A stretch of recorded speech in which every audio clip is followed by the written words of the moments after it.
Bonjour mes amis, et bienvenue au Pendu dans le Cercle de Lune. Hello friends, if this is your first time here, welcome. Thank you for coming. I'm pleased to meet you. If you've been here before, thank you for returning. I'm truly honored. Friends, if you are a returning visitor, you probably already know that by my attempt at a French introduction, that this is my series in which I use Cercle de Marseille adjacent or antique Italian decks to help me explore a way of consolidating my larger weekly spread into a shorter, more concise message. So that's what I'm about here. And I highly recommend going and seeing the larger spread so that this spread will make more sense. So what I'll do is I'll put a link up here for you to hop on over, take a look at that spread, and see what the basis for this answer is coming from. And remember, you don't have to watch the video in one swell swoop, in one sitting. You can break it down into little bits. You can watch 10 minutes now, 15 minutes later, 5 minutes at another time. You can watch it in bits. Really, truly. So watch that, then come back here and watch this if you can, because it helps. I really do think it helps. Now, just in case you did see the full video and you're back here and you're trying to remember what it was because you watched it in bits, well, let me give you a brief rundown of what it was you saw. I called the video the burdens of power. The burdens of power. And that was primarily because the two cards that were in the ether, in the central section of the spread, which is the fifth element, I call it my 5-element spread. Ether, fire, water, air, and earth. The 5 elements. And in the central ether section, we had both the card for for power, which was the 4 of discs, and we had the 10 of wands, which is oppression. And it really seemed like we had the power, but we were blocking ourselves, right? And so the advice was to find a way to go with our flow, not necessarily the flow of other people, but go with our flow to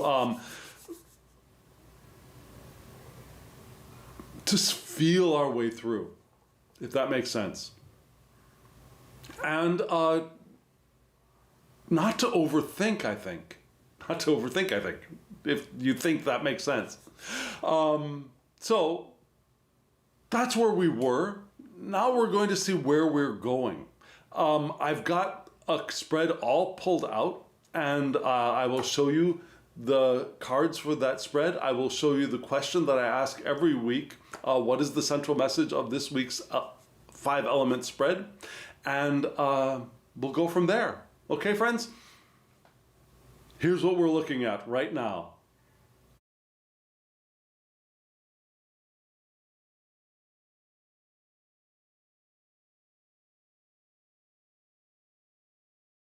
Friends, what do you think of those cards? What do you think of the deck that those cards are from? Now, I'm sorry to say, I really think that the deck that I'm using is probably unavailable. As I understand it, there were only 20 decks printed of these cards here by these two creators. Now, this is actually not one deck that I'm using. What do I mean? Okay, so what we have looked like it was a complete deck, but it turns out that there are 2 decks that were combined. One is the deck created by Guillaume de Besset, and the additional cards, I think there were around 22 cards that were filled in with another deck by Claude Valentin. They're both, I believe, from the late 1600s, but they're different cards. I mean, cards from 2 different decks put together. And yet, I think this is a brilliant tarot. I love the look of it. I love the black. There's a lot of black in this deck, I'm sorry. Which I like. I like it a lot. And it gives it a very solid, a very classical look to it, rather than a lot of the blues and the yellows of some decks. This red, gold, black just feels so classic to me, if that makes sense. And I love it. Now, I may be able to give you a link to a different producer of the same combined deck. The combined deck is in the British Museum, and so some people have been given the license to reproduce it, and so there's another group, another shop that has been given the license to reproduce this deck, and I might be able to have a link to that shop for you. This is not, I don't think I'll be able to get you this one, but something similar, yeah? So, what did you see? You saw from left to right, we had the King of Swords.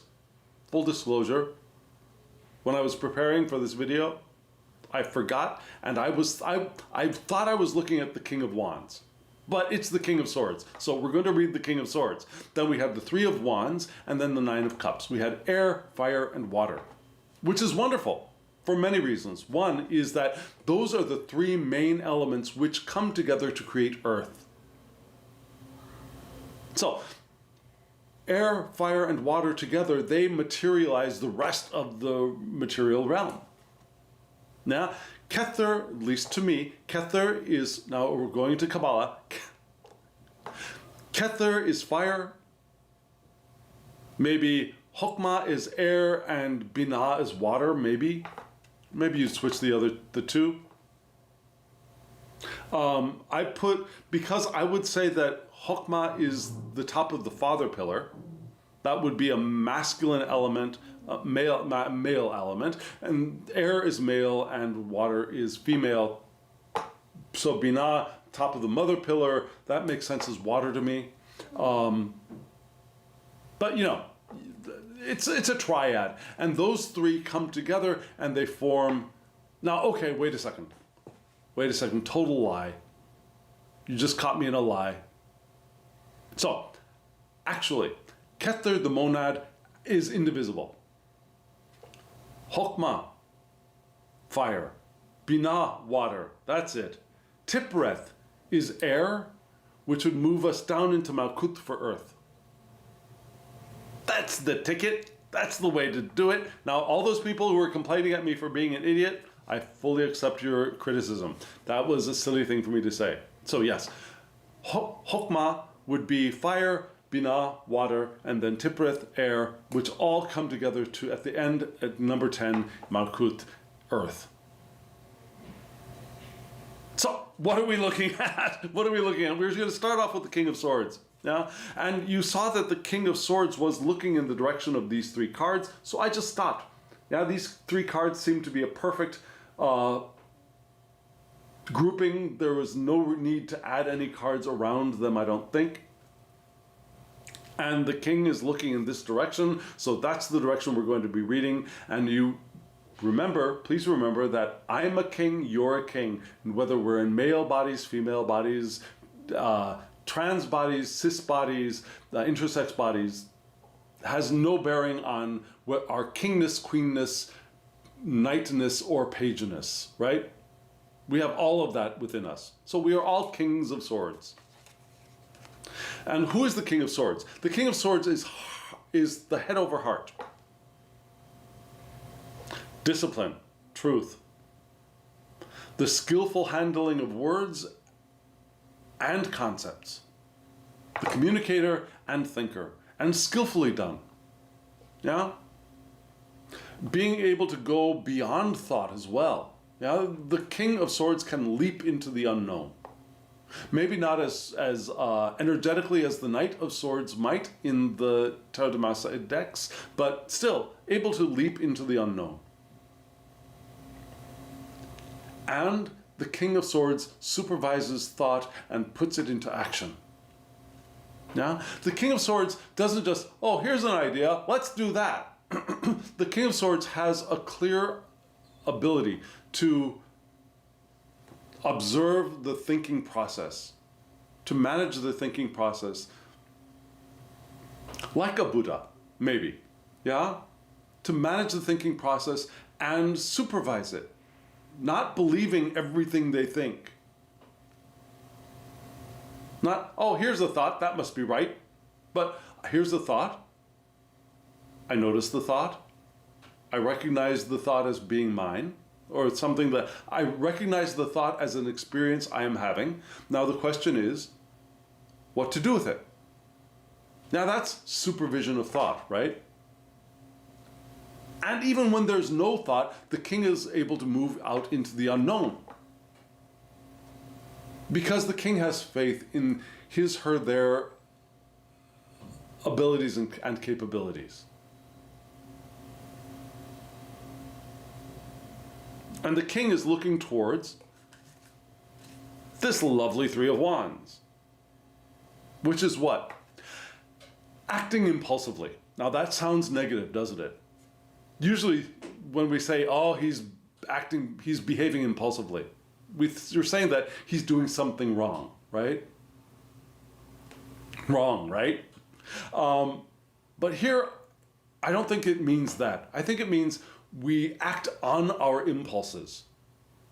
We have the impulse to do something and we act on it, right? It's the breaking free of the potential blockage of the two. It's the breaking free, the germination and generation of the new. The first generation of the new. It's living spontaneously and releasing self, which is wonderful, which is what we got in the sun card, I believe. In the air part of the spread, we had the sun card. So, in the air part of the spread, the King of Swords is looking at following impulses, yeah, living spontaneously, being able to go out into the unknown, that releasing themselves from restraint and finding freedom, allowing that vital burst of energy to flow forth.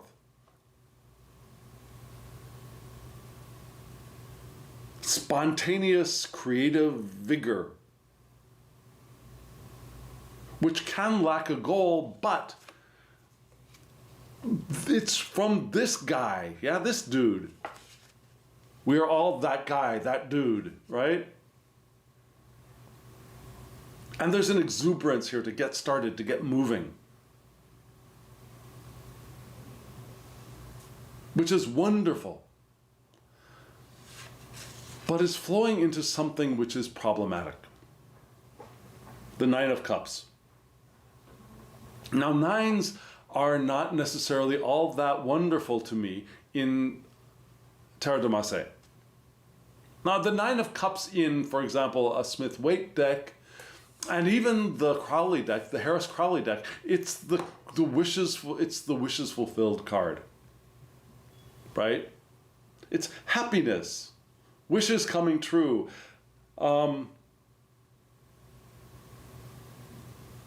It could also be profound love of humanity.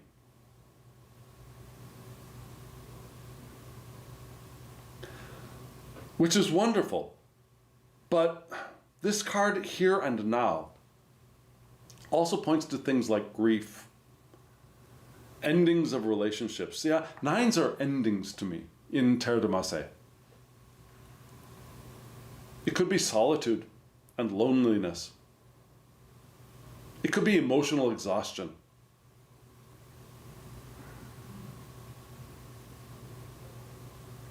It could be finding a place in a group as well. You see the center, you see how all of these people, these cups are separated by the floral decoration? And if we think of this cup in the center as the one finding his, her, their place in this group, separate but together, we all have our emotional spot and we're all emotional, we have our emotional boundaries, but I found my place within that group of boundaries, that kind of thing. It could be detachment, denial, or conclusions of love.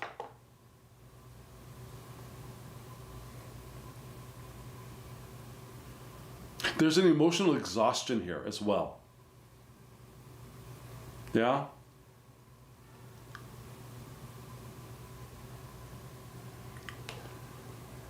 And I think the message is, especially because of the larger spread this week, so we got this covered. We have our head over our hearts. We've got this discipline.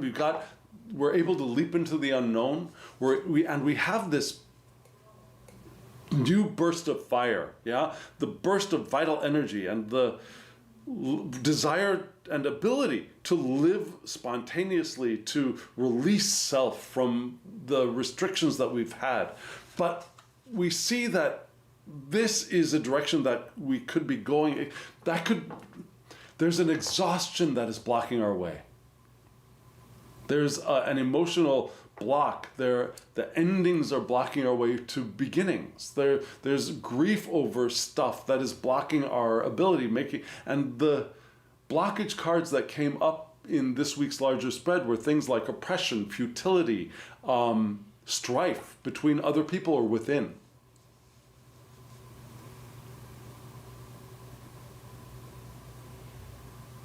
So we have the potential for wishes fulfilled, but we also have the potential of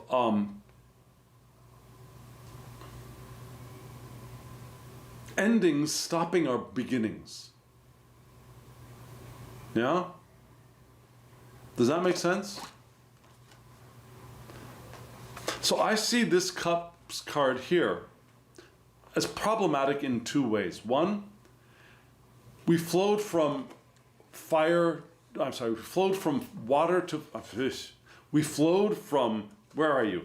Air to fire, which is wonderful. These two build each other up. And then we flowed into water. And water and fire are ill-dignified, which is why I think this Nine of Cups especially is going towards the dark side of grief, endings, emotional exhaustion, standing in our way. Does that make sense?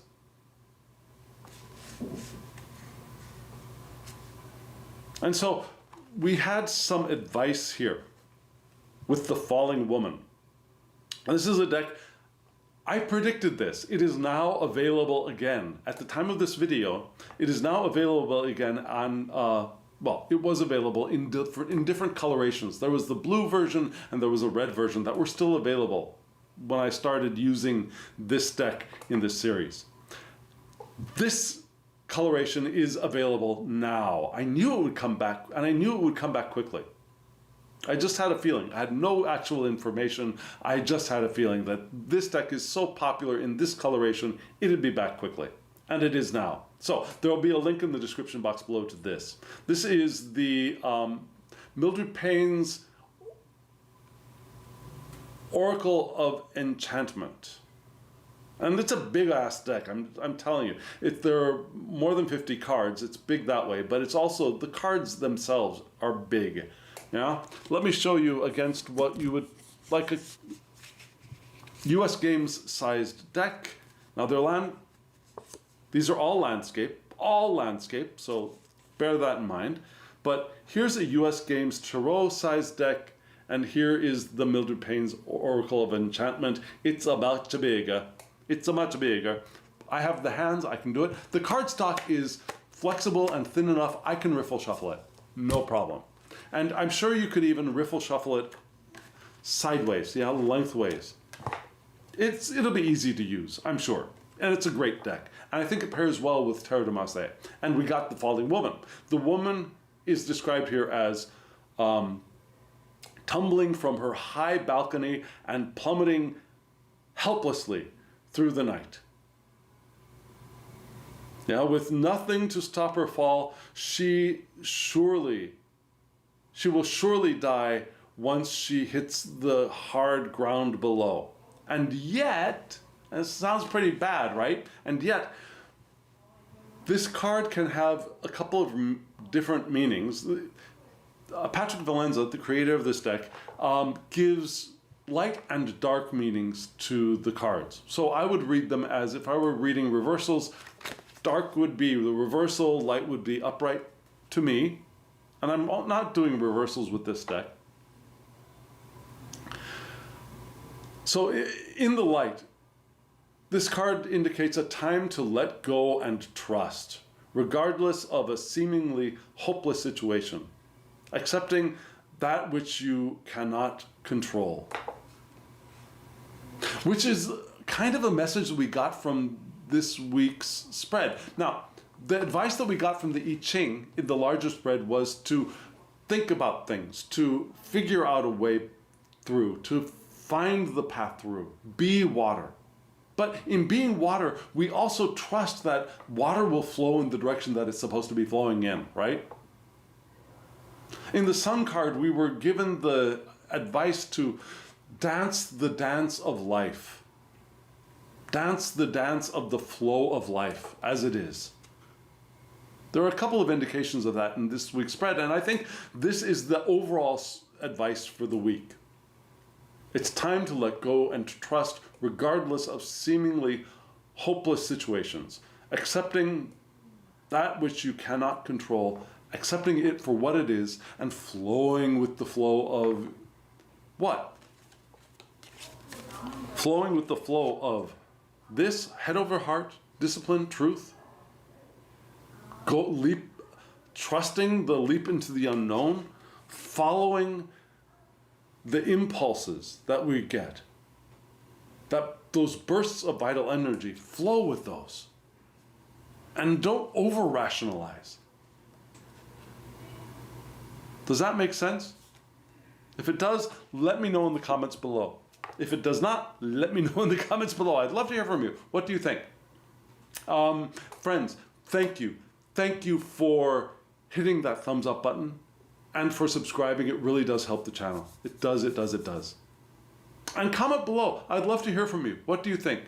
If you want a reading from me, a personal, private, just you and me kind of reading, my email address is below. thehangedmaninthemoon@gmail.com. Shoot me an email. We'll get you a reading. Or let me know in the comments below. We'll figure out a way for us to hook up off of YouTube so that it will be a private reading for you. Could be a reading Tarot de Marseille, Thoth, Harris Crowley deck, RWS, a Smith-Waite deck. Your choice. Continental Tarot deck. I'm willing to go in several directions. Just for you. Friends now, thank you very much. Thank you for joining me on this journey. And as always, I wish you love, joy, well-being, and pure awareness. Thank you.